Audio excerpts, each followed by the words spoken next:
அல்லேலூயா. கர்த்தருடைய பரிசுத்த நாமத்திற்கு மகிமை உண்டாவதாக. இந்த கடந்த மாதம் முழுவதும் ஆண்டவர் கிருபையாய் நம்மளை நடத்தினார்.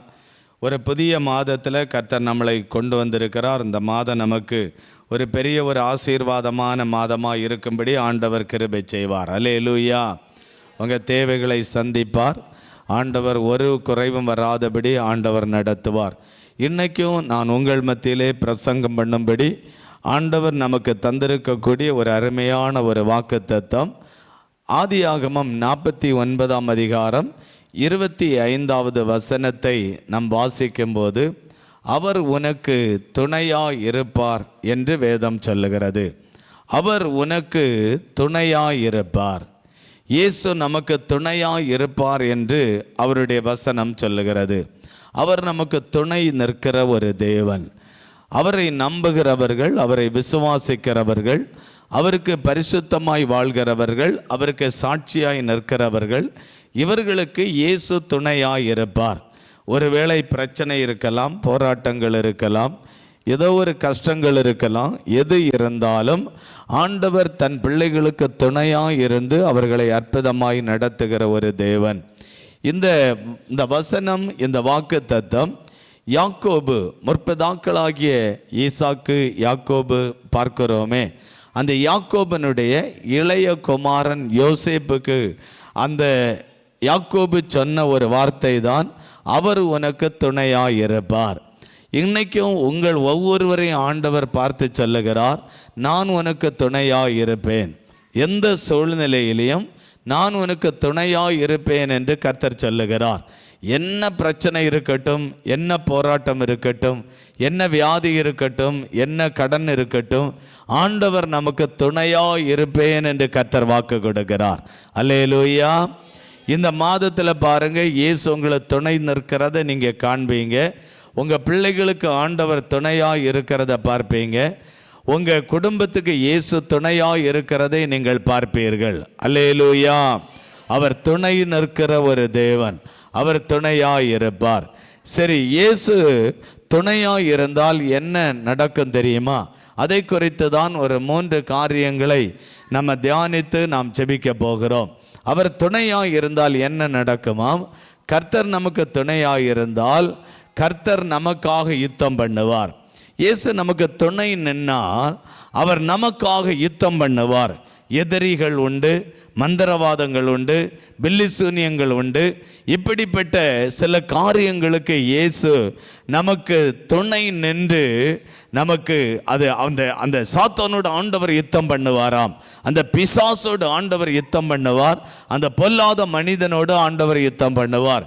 இப்போ யாத்திராகமம் 14ஆம் அதிகாரம் 9வது வசனத்தை நம்ம வாசிக்கும்போது, அங்கே எகிப்தியர் அந்த பார்வோனுடைய சகல குதிரைகளோடும், அந்த ரதங்களோடும், அவனுடைய குதிரை வீரர்களோடும் அந்த இஸ்ரவேல் மக்களுக்கு விரோதமாய் ஒரு யுத்தம் பண்ணினதை அந்த அதிகாரத்திலே நாம் வாசிக்கும் போது அறிந்து கொள்ள முடியும். யாத்திராகம் 14ஆம் அதிகாரம் முழுவதும் நீங்கள் வாசித்து பார்த்தால், அங்கே அந்த இஸ்ரவேல் ஜனங்கள் எகிப்து தேசத்தில் ஒரு குறிப்பிட்ட காலத்தில் அடிமையாய் இருந்தார்கள்.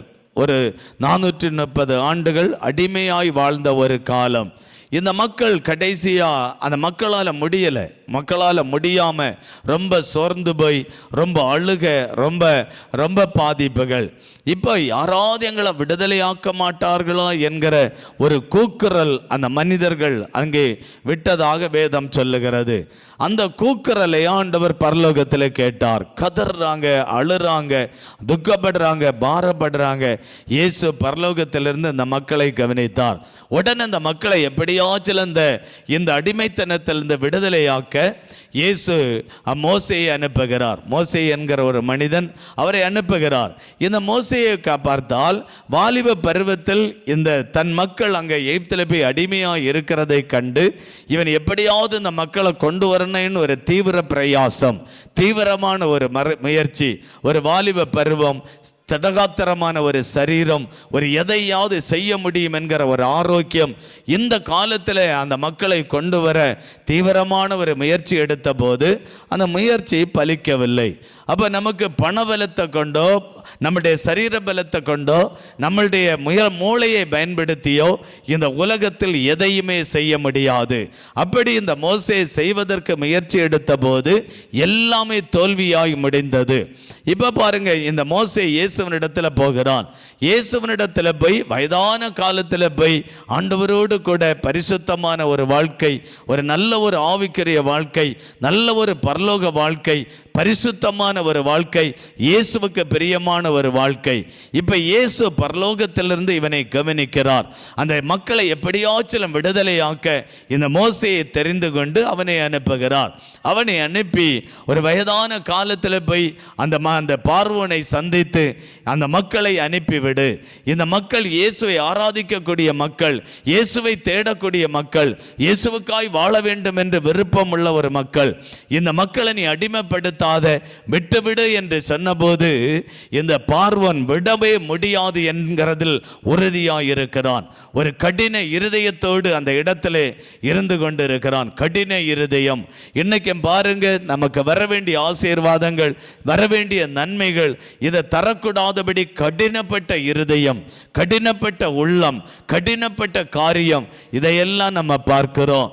நேற்று கூட ஒரு எனக்கு தெரிந்த ஒரு சகோதரர், அவருக்கு கிட்டத்தட்ட ஒரு 25 லட்சத்துக்கு மேலே சீட்டு நடத்தி பிடிச்சு அந்த பணத்தை திருப்பி கட்டக்கூடாதபடி இன்னைக்கு சோர்ந்து போய் இருக்கிறார். பிடிச்ச பணத்தை அதை திருப்பி கட்டினா தானே அடுத்த ஆளுக்கு நம்ம கொடுக்க முடியும். ஆனால் அதை போய் கேட்டு பார்க்குறாங்க கிறிஸ்தவர்கள். அதில் சில ஊழியர்களும் உண்டு. கேட்டு போய் பார்க்கிறார். அப்படியே கேட்டு பார்த்து கொடுக்காததுனால சோர்ந்து போகிறார். அப்படி சோர்ந்து போகிற ஒரு அனுபவம். இப்போ பாருங்க, அப்படி கடினப்பட்ட மனிதர்கள், கடினப்பட்ட சில மனிதர்கள், அப்படிப்பட்டவர்கள். பார்வனுடைய உள்ளம் அப்படி கடினப்பட்டு போயிருந்தது. விடவே முடியாது என்கிறதுல உறுதியாக இருந்தான். இப்போ பாருங்க, ஆண்டவர் சில வாதைகளை அனுப்பி அவனை பயமுறுத்தி இப்போ இந்த மோசே அந்த மக்களை வழிநடத்துகிறான். வழிநடத்தி சில மைல் தூரம் கடந்து வந்தார்கள். சில மைல் தூரம் கடந்து வந்த பிறகு இப்ப பார்வோன் எப்படியாவது இந்த மனிதர்களை அந்த கானானுக்குள்ளே பிரவேசிக்க கூடாதபடி எப்படியும் தடுப்பதற்கு முயற்சி எடுக்கிறான். தடுக்கணும், அழிக்கணும், கொல்லணும், எதையாவது ஒன்று செய்தரணும் என்கிற ஒரு பெரிய ஒரு காரியத்தை செய்ய இந்த பார்வோன் எத்தனிக்கிறான். இப்ப பாருங்க, துரத்தி கொண்டு வருகிறான். இந்த மக்களை விரட்டி கொண்டு வருகிறான். பயங்கரமான யுத்த வீரர்கள், குதிரைகள், ரதங்கள், அந்த ராணுவ வீரர்கள் எல்லாம் துரத்தி கொண்டு வருகிறார்கள். இப்ப இந்த இஸ்ரவேல் மக்கள் அந்த செங்கடல் வரையிலும் வந்துட்டாங்க. இதை தாண்டி இந்த மக்களால் போக முடியவில்லை. கடல் ஒரு தடையாக இருக்கிறது. பின்னாடி திரும்பி பார்த்தால் பார்வோனுடைய பயங்கரமான சேனை தன்னை கொல்லும்படி, அழிக்கும்படி அப்படியே தந்திரம் வந்து கொண்டு இருக்கிறார்கள். இந்த மக்களுக்கெல்லாம் ஒரு பயம் உண்டாகிவிட்டது. ஐயோ, நம்ம இனி உயிரோடு எப்படி பாதுகாக்கப்பட போகிறோமோ, என்ன செய்வது என்று தெரியாதபடி திகைத்து கொண்டு நிற்கிற ஒரு சூழ்நிலை. உங்க வாழ்க்கையில என்ன செய்யணும் இருக்கு தெரியாதவர் நிற்கிறீங்களே. பிள்ளைகளால் இந்த பிரச்சனை, குடும்பத்தால் இந்த பிரச்சனை, இந்த காரியத்தினால வந்திருக்கிற பிரச்சனை, இதை நான் என்ன செய்யணும்னு தெரியாதபடி திகைத்து கொண்டு நிற்கிறது போல இந்த இஸ்ரவேல் மக்கள் திகைத்து கொண்டு நிற்கிறார்கள். ஐயோ, பார்வோனுடைய சேனை துரத்தி கொண்டு வருகிறது. இன்னைக்கே நாம இங்க சாக போகிறோம், இன்னைக்கே நம்ம அழிய போகிறோம், இன்னைக்கே இவன் கொல்ல போகிறான் என்கிற ஒரு பெரிய பயம் உண்டாகி இருக்கும். இந்த நேரத்தில் தான் இந்த மக்களுக்காக மோசே திறப்பிலே நிற்கிறான். இந்த மக்களுக்காக மோசே திறப்பிலே நின்று ஜெபம் பண்ணுகிறார். ஆண்டவர் அந்த ஜெபத்தை கேட்டார். அந்த ஜெபத்திற்கு ஆண்டவர் இந்த மோசேக்கு பதில் கொடுக்கிறார். மோசே, உன்னுடைய கையில் இருக்கிற கோலை இந்த கடலுக்கு நேராக நீட்டு என்று ஆண்டவர் அவனோடு பேசுகிறார். உடனே மோசே அந்த கடலை பார்த்து அந்த கோலை எடுத்து ஓங்கி அடித்த போது கடல் அப்படி ரெண்டாய் பிரிந்து போய் இந்த இஸ்ரவேல் மக்கள் அந்த வெட்டாந்தரையிலே நடந்து அக்கறைப்பட்டார்கள் என்று வேதம் சொல்லுகிறது. அப்ப இந்த பார்வோன் அவனுடைய சேனைகளும் இதே கடலிலே அதன்படியாய் நடந்து வரும்போது ஆண்டவர் சொல்லுகிறார், உன் கோலை மறுபடியும் எடுத்து அந்த கடலுக்கு நேராக நீட்டு என்பதாக சொன்னார். உடனே அந்த மோசே அந்த கோலை எடுத்து கடல் மேல் நீட்டின போது அந்த கடல் மூடிக்கொண்டது. இந்த இஸ்ரவேல் மக்களுக்கு எதிராய் செயல்பட்ட இந்த பார்வோனும் அவனுடைய சேனைகளும் குதிரை வீரர்களும் யுத்த வீரர்களும் அந்த கடலிலே அழிக்கப்பட்டு போனார்கள் என்று ஆண்டவருடைய வசனம் சொல்லுகிறது. நமக்காக யுத்தம் பண்ணுகிற ஒரு தேவன் இருக்கிறார். அல்லேலூயா. நம்மளை காப்பாற்றுகிற ஒரு தேவன் இருக்கிறார். நம்மளை பாதுகாக்கிற ஒரு ஆண்டவர் இருக்கிறார். அந்த அதிகாரம் முழுவதும் வாசித்தால் அந்த எத்தியோப்பியர் பார்வோனுடைய சகல குதிரைகளோடும் ரதங்களோடும் அவனுடைய குதிரை வீரர்களோடும் சேனைகளோடும் அவர்களை தொடர்ந்து போய் 10வது வசனத்தை வாசித்தால் எகிப்தியர் தங்களுக்கு பின்னே வருகிறதை கண்டு மிகவும் இஸ்ரவேல் மக்கள் பயந்தார்கள். நீங்க பயந்து கொண்டிருக்கிறீங்க, ஏதோ ஒரு பிரச்சனை கண்டு பயந்து கொண்டிருக்கிறீங்க, ஏதோ ஒரு போராட்டத்தை கண்டு பயந்து கொண்டிருக்கிறீங்க, ஏதோ ஒரு ஆபத்தை கண்டு பயந்து கொண்டிருக்கிறீங்க. நீங்கள் பயப்படாதுங்க. உங்களுக்காக யுத்தம் பண்ணுகிற கர்த்தர் இருக்கிறார். உங்களுக்காக நீதி செய்கிற ஆண்டவர் இருக்கிறார். உங்களுக்காக நியாயம் செய்கிற ஒரு தகப்பன் இருக்கிறார், ஆண்டவர் இருக்கிறார். 25வது வசனத்தை வாசித்தால் அவர்களுடைய ரதங்கள் முழுவதும் அந்த உருளைகள் முழுவதும் அப்படியே கலந்து அப்படியே தெரிஞ்சு தரைபட்டு போய்விட்டது. அந்த அவங்க துரத்தை கொண்டு வந்த அந்த ரதங்களுடைய அந்த சக்கரங்கள் எல்லாம் அப்படியே கலந்து போய்விட்டது, கலந்து போய்விட்டது. அல்லேலூயா. இந்த பிரச்சனைகள் கலந்து போய்விடும். அந்த பிரச்சனைகள் ஒண்ணுமில்லாமல் போய்விடும். எவ்வளவு பெரிய போராட்டங்களா இருந்தாலும் ஒண்ணுமில்லாமல் போகும்படி ஆண்டவர் கிருபை செய்வார். இன்னைக்கு உங்களுக்கு உங்க வாழ்க்கையில உங்க குடும்பத்தில் உங்களுக்கு ஏதோ ஒரு வேலை செய்யற இடத்துல இப்படிப்பட்ட பிரச்சனைகள் வந்தால் அது ஒண்ணுமில்லாமல் போகும்படி என் ஆண்டவர் கிருபை செய்வார். 27வது வசனத்தை வாசித்தால் கர்த்தர் அவர்களை கடலின் நடுவே கவிழ்ந்து போக பண்ணினார். அதோடு அவருடைய காரியங்கள் முடிந்து போகும்படி ஆண்டவர் கிருபை செய்வார். அந்த உங்களுக்கு பிரச்சனை இப்ப பலமாய் இருக்கிறது, போராட்டங்கள் பலமாய் இருக்கிறது, ஏதோ ஒரு காரியம் ஆபத்தை போல இருக்கிறது, ஏதோ ஒரு காரியம் பயங்கரமாய் இருக்கிறது, அது ஒண்ணுமில்லாமல் போகும்படி என் ஆண்டவர் உங்களுக்காக யுத்தம் பண்ணுவார். இந்த இஸ்ரவேல் மக்களுக்காக யுத்தம் பண்ணி அவர்களுக்கு ஜெயம் கொடுத்த ஆண்டவர் உங்களுக்கு ஒரு பெரிய ஜெயத்தை தருவார். உங்களுக்கு ஆண்டவர் பெரிய வெற்றியை தருவார். உங்களுக்கு ஆண்டவர் பெரிய காரியங்களை செய்வார். அல்லேலூயா. அவர் பெரிய காரியங்களை செய்கிற தேவன். அவர் பெரிய காரியங்களை கர்த்தர் செய்வார். அவர் உங்களுக்காக யுத்தம் பண்ணுவார். அவர் உங்களுக்காக துணையாய் இருப்பார். ஆபத்து நேரம், போராட்டமான நேரம், எல்லா நேரத்திலையும் ஆண்டவர் உங்களுக்கு துணையாய் இருந்து கிருபையாய் உங்களை நடத்துவார். தயவாய் ஆண்டவர் நடத்துவார். அவர் பெரிய காரியங்களை செய்வார். அல்லேலூயா, அல்லேலூயா. இரண்டாவதாக கர்த்தர் நமக்கு துணையாக இருக்கும் பொழுது முறிந்து விழப்பண்ணுவார். முறிஞ்சு விழப்பண்ணுவார். முறிந்து விழப்பண்ணுவார். 2 நாளாகமம் 14ஆம் அதிகாரம் 8வது வசனத்தை வாசித்தால் ஆசாவுக்கு விரோதமாய் எத்தியோப்பியர்கள், ஆசாவுக்கு விரோதமாக எத்தியோப்பியர்கள். ஆசா ஒரு தேவனுடைய மனிதன், கர்த்தருக்கு பயப்படுகிறவன், ஆண்டவருடைய பாதத்தில் அமர்ந்திருந்து ஜெபிக்கக்கூடிய ஒரு கிருபை பெற்ற ஒரு ஆசா. இந்த ஆசாவுக்கு விரோதமாய் ஆட்சி செய்த காலத்தில் எத்தியோப்பியர்கள் விரோதமாய் எழும்பினார்கள். எத்தியோப்பியர்கள் விரோதமாய் எழும்பி இப்ப பாருங்க, ஆசா தேவனுடைய பிள்ளையாக இருக்கிறபடியினால் நடந்த அற்புதத்தை பாருங்க. அந்த 2 நாளாகமம் 14ஆம் அதிகாரம் 8வது வசனத்தை வாசித்தால் ஆசாவுக்கு 2,80,000 அந்த யுத்த வீரர்கள், அவ்வளவுதான். வெறும் 2,80,000 யுத்த வீரர்கள், அந்த சேனை மாத்திரம் இந்த ஆசாவுக்கு இருந்தது. ஆனால் எத்தியோப்பியர்களுக்கோ 9வது வசனத்தை வாசித்தால் எத்தியோப்பியர்களாகிய இவர்களுக்கு 10 லட்சத்துக்கும் அதிகமான பேர் இருந்தார்கள். இன்னும் 300 ரதங்கள், 10 லட்சம் வீரர்கள், 300 ரதங்கள், அந்த குதிரை யுத்த வீரர்கள், இதெல்லாம் அவங்களுக்கு இருந்தார்கள். ஆனால் இதை பார்க்கும்போது 5ல் 1 பகுதி கூட இந்த ஆசாவுக்கு இல்லை. அப்ப அந்த ஒரு போராட்டமான ஒரு சூழ்நிலை. அப்ப ஒரு 5 பேர் நம்மளை எதிர்க்க வராங்க, நாம் தனிமையாக இருக்கும் பொழுது ஒரு பயம் உண்டாகிவிடும், தனித்த ஒற்றை என்ன போல இனிவர்த்தன் வந்து விட்டால் சமாளித்து விடலாம் என்கிற தைரியம் இருக்கும். 5 பேர் வந்து விட்டா நம்மளை எவ்வளவு பெரிய ஒரு பயம் இருக்கும்.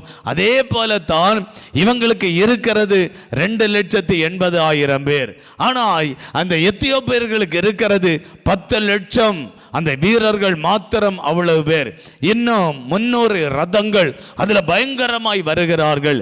இந்த நேரத்தில் ஆசாவை பாருங்க. 11வது வசனத்தை வாசித்தால், ஆசா தன் தேவனாகிய கர்த்தரை நோக்கி கூப்பிடுகிறான், என் ஆண்டவரை நோக்கி கூப்பிடுகிறான். ஒரு ஆபத்தான நேரம் ஆண்டவரே, எனக்கு விரோதமாக எழும்புகிற ஜனங்கள் ஆண்டவரே, என்னை கொல்ல பார்க்கிற ஜனங்கள் ஆண்டவரே, என்னை அழிக்க பார்க்கிற ஜனங்கள் ஆண்டவரே, என்னை நான் இந்த இடத்துல பாதுகாக்க முடியுமா என்கிற ஒரு பயம் அந்த இடத்துல உண்டாகிற ஒரு சூழ்நிலை. இப்ப அந்த வசனம் சொல்லுகிறது, பலமுள்ளவனாகிலும், இவன் ஜெபமன்னர் ஆண்டவரிடத்தில் போய் பலமுள்ளவனாகிலும் பலனற்றவன் ஆகிலும் உதவி செய்கிறது உமக்கு லேசான ஒரு காரியம். அவனுக்கு பலன் இருக்கிறது, நிறைய வீரர்கள் இருக்கிறார்கள், ஆனால் உதவி செய்கிறது உமக்கு லேசான ஒரு காரியம் ஆண்டவரே என்று அவன் ஜெபம் பண்ணுகிறான். இன்னும் எங்கள் தேவனாகிய கர்த்தாவே எங்களுக்கு துணை நில்லும், எங்களுக்கு துணை நில்லும். எங்கள் தேவனாகிய கர்த்தாவே எங்களுக்கு துணை நில்லுங்க அப்படின்னு அவன் ஜெபம் பண்ணுகிறான். ஒரு சின்ன ஜெபம், அவ்வளவுதான். எதிர்த்து யுத்தம் பண்ணி இவனை கொல்ல அழிக்க வகை தேடின போது எங்களுக்காக துணை நில்லும் அப்படி என்று ஜெபம் பண்ணுகிறான். 12வது வசனத்தை வாசித்தால், அப்பொழுது கர்த்தர் எத்தியோப்பியரை ஆசாவுக்கும் யூதாவுக்கும் முன்பதாக முறியடித்ததினால் எத்தியோப்பியர்கள் ஓடி போனார்கள், எத்தியோப்பியர்கள் சிதறடிக்கப்பட்டு போனார்கள், அந்த இடத்திலே இல்லாமல் போய்விட்டார்கள். அதுதான் அந்த வசனத்தினுடைய அர்த்தம். அல்லேலூயா. அந்த பிரச்சனை அந்த இடத்துல இல்லாமல் போகும்படி ஆண்டவர் கிருபை செய்வார். இந்த போராட்டம் அந்த இடத்திலே இல்லாமல் போகும்படி ஆண்டவர் அந்த இடத்திலே கிருபை செய்வார். முறைந்து விழும்படி ஆண்டவர் கிருபை செய்வார். நம்மளை விட எத்தனை படைகள் வரட்டும், நமக்கு விரோதமாக எத்தனை மந்திரவாதங்கள் வரட்டும், நமக்கு விரோதமாக எத்தனை கிரியைகள் வேணுமானாலும் வரட்டும், நமக்கு விரோதமாக எத்தனை ஆபத்துகள் வேணுமானாலும் வரட்டும், அது இல்லாமல் போகும்படி ஆண்டவர் கிருபை செய்வார். அல்லேலூயா. அது இல்லாமல் போய்விடும், அது ஒன்றுமில்லாமல் போய்விடும். ஆசா ஜெபம் பண்ணுகிறார், எங்களுக்கு துணை நில்லும் ஆண்டவரே, நமக்கு துணை நிற்கிற தேவன், நமக்கு இயேசு துணை நின்னால் முறைந்து விழும்படி கர்த்தர் கிருபை செய்வார். அது முறைஞ்சு விழும்படி ஆண்டவர் கிருபை செய்வார். அல்லேலூயா. முறைந்து போகும்படி ஆண்டவர் கிருபை செய்வார். அப்ப கர்த்தர் நமக்கு துணையாய் இருந்தால் முறைந்து விழும்படி ஆண்டவர் உதவி செய்வார். 3வதாக, கர்த்தர் நமக்கு துணையாய் இருந்தால் எதிரியை ஜெயிக்க பலன் தருவார். ஒரு எதிரியை ஜெயிக்க ஆண்டவர் பலன் கொடுப்பார். ஒருத்தங்க மந்திரவாதம் செய்து பிசாசை அனுப்பிட்டாங்க, நம்மள அது தாக்காதபடி அதை முறியடிக்கிற ஒரு பலனை ஆண்டவர் கொடுப்பார். ஒரு பலன் ஆண்டவர் நமக்கு தருவார். இப்ப உசியா ராஜா, பெலிஸ்தியர்கள் விரோதமாக எழும்பி இந்த உசியாவை அழிச்சிடணும், கொல்லறணும், அவனை ஒண்ணுமில்லாமல் ஆக்கி விடணும் என்கிற ஒரு பெரிய போராட்டம். அந்த 2 நாளாகும் 26 அதிகாரம் 3வது வசனத்தை வாசித்தால், உசியா ராஜாவாகிற போது 16 வயதாயிருந்து 52 வருஷம் எருசலேமிலே அரசாண்டான். இந்த உசியா ராஜா 16 வயசுலே ஆட்சி பீடத்தை பொறுப்பெடுத்து கொண்டான்.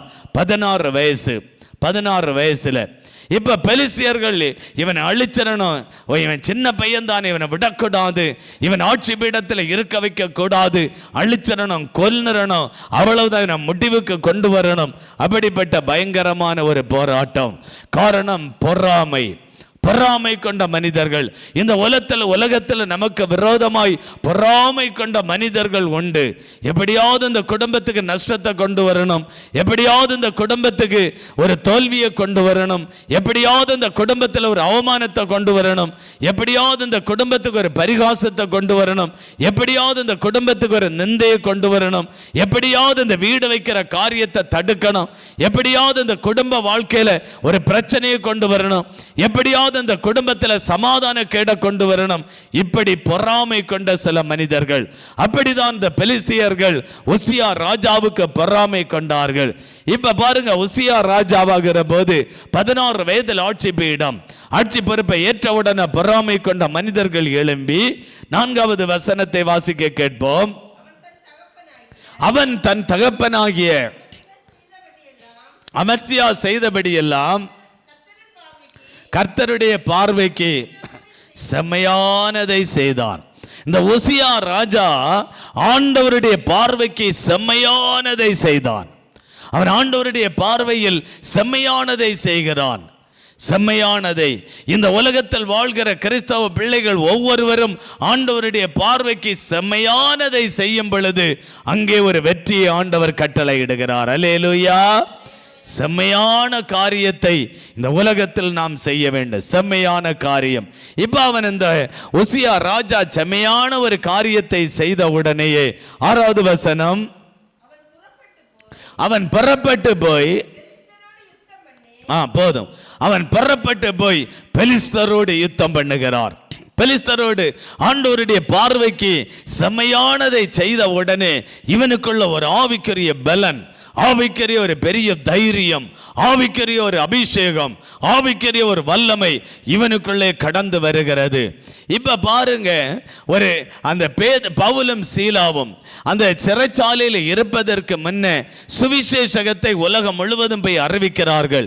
நிறைய கிராமங்கள், பட்டணங்கள், தெருக்கள் எல்லா இடங்களிலேயும் போய் அறிவிக்கிறார்கள். அதற்கு முன்ன பாருங்க, ஸ்தேவானை கல்லெடுத்து எறிஞ்சி அங்கே கொலை செய்தார்கள். கல்லெடுத்து எறிஞ்சி அடிச்சு குற்றுயிராய் காயப்படுத்தி இரத்த கரையோடு கொலை செய்தார்கள். இதையெல்லாம் பவுலும் சீலாவும் பார்க்கிறார்கள். அதை பார்த்த பிற்பாடும் இவங்களுக்குள்ள ஒரு ஆவிக்குரிய பலன், அந்த வல்லமை, அபிஷேகம் வந்த பிறகு அந்த தேசத்தில் போய் தைரியமாய் போய் அந்த சுவிசேஷக பணியை நிறைவேற்றுகிறார்கள். இதை கேட்கிற ஆண்டவருடைய பிள்ளைகளே, அந்த பலன், ஆண்டவருடைய அபிஷேகம் அது இறங்கி வந்தால் நம்ம எதையும் ஜெயிக்கக்கூடிய ஒரு தைரியம் வரும். அந்த பலன் வந்தாதான் தைரியம் வரும். பலன் இல்லாதது வரையிலும் நமக்குள்ள தைரியம் வராது. தைரியம் வரவே வராது.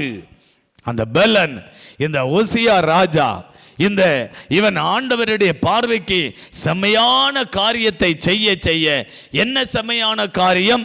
ஆராதனையிலே சரியாயிருந்தான், ஜபத்திலே சரியாயிருந்தான், வேத வாசிப்பிலே சரியாயிருந்தான், அதிகாலை ஜபத்திலே சரியாயிருக்கிறான், இரவு ஜபத்திலே விழித்திருந்து சரியாயிருக்கிறான், உபவாச ஜபத்திலே சரியாயிருக்கிறான். கர்த்தருடைய பார்வைக்கு செம்மையான காரியத்தை செய்கிறான். இவனுக்குள்ள ஒரு அபிஷேகம், அந்த தேவ பலன் வந்து விட்டது. அல்லேலூயா. ஒன்னு அறிஞ்சு கொள்ளுங்க, இன்னும் ஆண்டவரை பிரியப்படுத்தி அவருக்கு ஏற்ற காரியத்தை செய்ய செய்ய செய்ய ஒரு பலன் நமக்குள்ளே வரும். ஒரு பலன், ஒரு ஆவிக்குரிய ஒரு பலன் அது நமக்குள்ளே வருகிறதை பார்க்க முடியும். இப்ப இந்த மாதரசனம்பள்ளி கிராமத்தில் கட்டப்படுகிற ஒரு ஆலயம் நீங்களே வந்து பார்ப்பீங்க. 29ஆம் தேதி நடக்கிற அந்த பிரதிஷ்டை, இந்த புனிதராஜ் பிரதர் இவ்வளவு தைரியமாய் இவ்வளவு பெரிய காரியத்தை செஞ்சிருக்கிறாரே, இது ஆண்டவர் கொடுத்த தைரியமும் பலனும் தான். என்ன ஆச்சரியப்படுவீங்க. அந்த அளவுக்கு அந்த இடத்துல நீங்க வரும்போது, அந்த அளவுக்கு அந்த காரியம், அந்த அளவுக்கு அந்த ஒரு காரியம். அந்த பகுதியில் ராயக்கோட்டை என்கிற இடத்துல அன்புன்னு ஒரு சார், ஒரு பெரிய செல்வந்தர், அவர் பெரிய ஒரு செல்வந்தராக இருந்திருக்கிறார். ஏதோ ஒரு பகுதியை சார்ந்தவர். அந்த பகுதியில் வந்து ஸ்கூல் வச்சு ஒரு பெரிய ஒரு மெட்ரிகுலேஷன் ஸ்கூல் வச்சு ஒரு பெரிய செல்வந்தர்.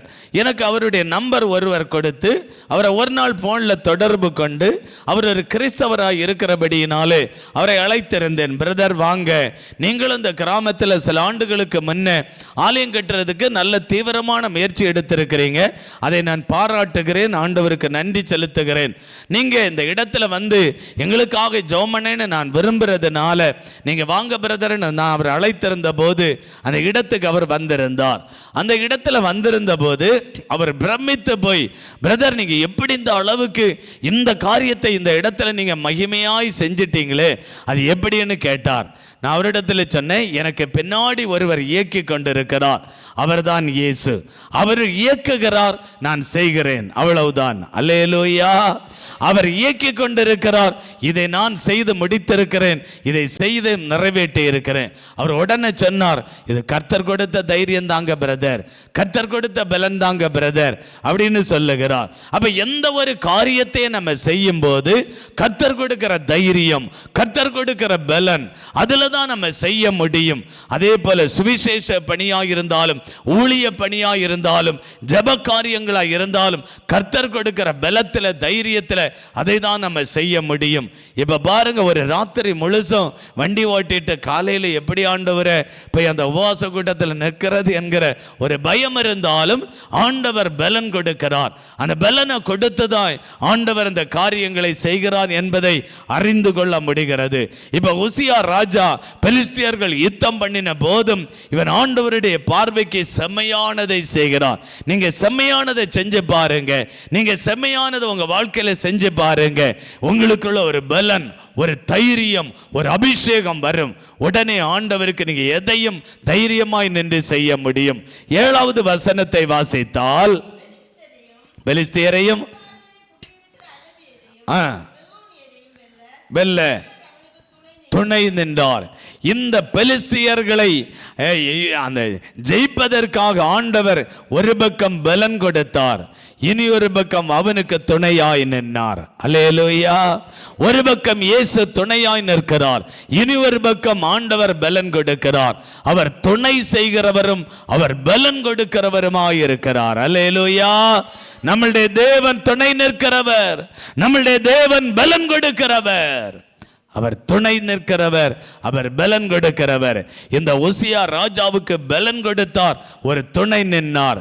உடனேயே அந்த பலனும் துணையும் நின்ற உடனேயே ஆண்டவர் அந்த 7வது வசனத்தை ஒரு விசை கூட வாசிப்போம்.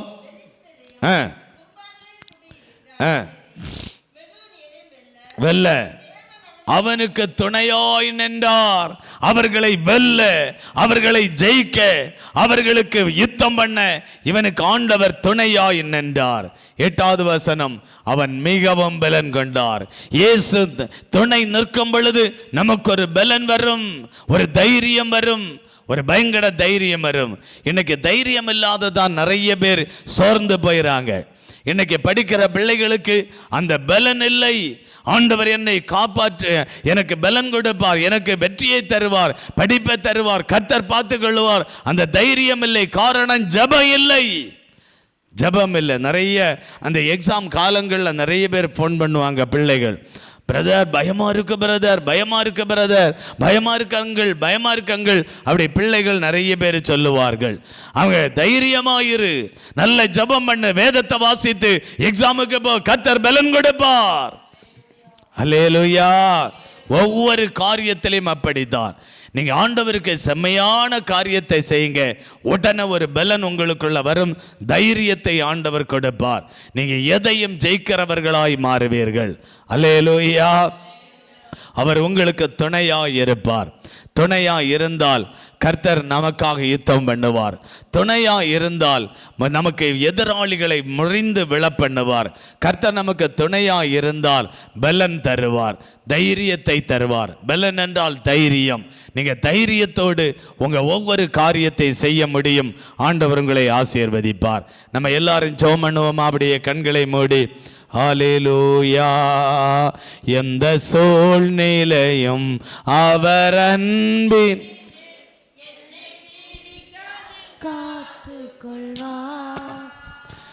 எந்த சூழ்நிலையும் அவர் அன்பினின்று என்னை பிரிக்காது காத்து கொள்வார்.